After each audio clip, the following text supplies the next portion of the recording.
صفحان کا ایک بہت بڑا آدمی اپنی بیگم کے ساتھ دسترخوان پر بیٹھا ہوا تھا۔ دسترخوان اللہ کی نعمتوں سے بھرا ہوا تھا۔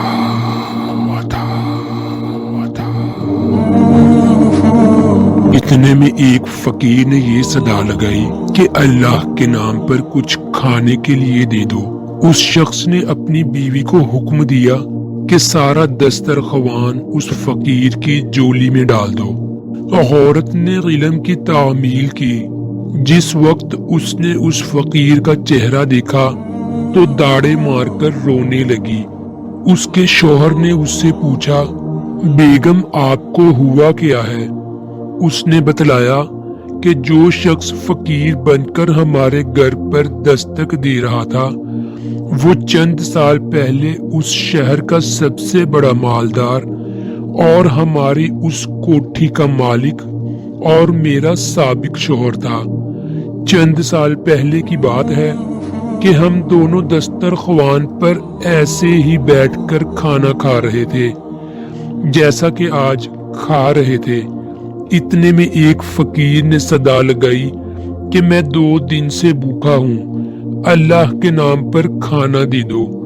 یہ حس دسترخوان سے اٹھا اور اس فقیر کی اس قدر پٹائی کی کہ اسے لہو لہان کر دیا۔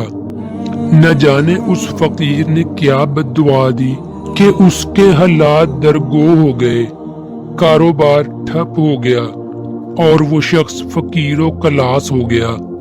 اس نے مجھے بھی طلاق دے دی۔ اس کے چند سال گزرنے کے بعد میں آپ کی زوجیت میں آ گئی۔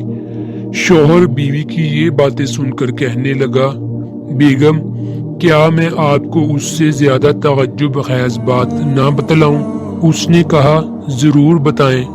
کہنے لگا، جس فقیر کی آپ کے سابق شوہر نے پٹائی کی تھی وہ کوئی دوسرا نہیں، میں ہی تھا، بلکہ کتاب الغبر گردش زمانہ کا ایک عجیب نظارہ یہ تھا کہ اللہ تعالی نے اس بدمست مالدار کی ہر چیز، مال، کوٹھی، حتیٰ کہ بیوی بھی چھین کر اس شخص کو دے دیا جو فقیر بن کر اس کے گھر پر آیا تھا۔ اور چند سال بعد پھر اللہ تعالی اس شخص کو فقیر بنا کر اسی کے در بنا کر لے آیا۔ واللہ علی کل شیء قدیر۔ تاریخ ایسے عبرت آموز واقعات سے بھری پڑی ہے، شرط ہے کہ انسان اس سے عبرت پکڑے۔